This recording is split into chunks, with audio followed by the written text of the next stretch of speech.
ஹாய்ங்க. ஏதோ நாளைக்கு லேசியாக இருக்கும்போது பார்த்தீங்கன்னா நல்லா ஈஸியாகவும் இருக்கணும், ருசியாகவும் இருக்கணும், நல்லா ஹெல்த்தியாகவும் சாப்பிட்ணுன்னா கண்டிப்பாக இது சூப்பர் ஆப்ஷனுங்க.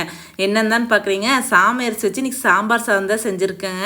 அம்புட்டு ருசியாக இருந்துச்சுங்க. வீட்டில் இருக்கவங்க எல்லாருமே ரொம்ப விருப்பமாக சாப்பிட்டாங்க. ரொம்ப நல்லா இருந்துச்சுங்க. நல்லா பார்த்தீங்கன்னா தலைன்னு இருக்க சாம்பார் சாதத்துக்கூட ஒரு அப்பளத்தை வச்சு சாப்பிட்டா வச்சுக்கோங்களேன், அமிர்தமாக இருந்துச்சுங்க. வாங்க எப்படி செய்யறதுன்னு பார்க்கலாம்.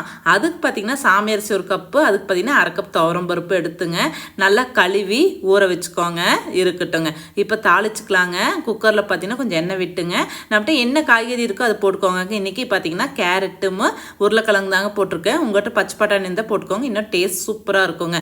காய்கறியோ 2 பச்சை மிளகா ஸ்ப்ளிட் பண்ணி போட்டுக்கோங்க. அதுக்கப்புறம் பார்த்தீங்கன்னா கொஞ்சம் மஞ்சள் தூளும் சாம்பார் தூளும் போட்டுங்க. நல்லா பொடியோர் பச்சை வாசனை போன பிறகு 2 தக்காளி பழத்தையும் போட்டு தக்காளி பழம் நல்லா மசிஞ்சு வதங்கின பிறகுங்க அது ஒரே பார்த்தீங்கன்னா 1 டம்ளர் அரிசிக்கு 3 டம்ளர் தண்ணி விட்டுங்க. நம்ம ஊற வச்சிருந்த அரிசி பருப்பு 2 எடுத்து போட்டுங்க. கொஞ்சம் நெய் விட்டு 4 விசில் விட்டு எடுத்துக்கோங்க. 4 விசில் கழிச்சு ஓப்பன் பண்ணும்போது பார்த்துக்கோங்க நல்லா காய்கறியெல்லாம் நல்லா பதமாக வெந்து சூப்பராக வந்திருக்குங்க. அதோடய இப்போ சின்ன நெல்லிக்காய் சைஸ் புளி கரைச்சி ஊற்றிங்க. அதுக்கப்புறம் கன்சிஸ்டன்சி அட்ஜஸ்ட் பண்ணுறதுக்கு சுடு தண்ணி தான் ஊற்றணுங்க, பச்சை தண்ணி ஊற்றிடாதீங்க. தாளிப்பு பார்த்தீங்கன்னா ஒரு கடாயில் கொஞ்சம் எண்ணெய் நெய் 2 விட்டுங்க. கடுகு வெந்தயத்து போட்டு நல்லா பொரிஞ்ச பிறகு கருவேப்பிலை, கை நிறைய சின்ன வெங்காயம், அதுக்கப்புறம் வரமிளகாய் எல்லாத்தையும் போட்டு வெங்காயம் நல்லா கலர் மாறின பிறகுங்க கொஞ்சம் பெருங்காயத்தூளையும் போட்டு எடுத்து கொட்டிட வேண்டியதாங்க. சூப்பரான சாம்பார் சாதம் தயாருங்க.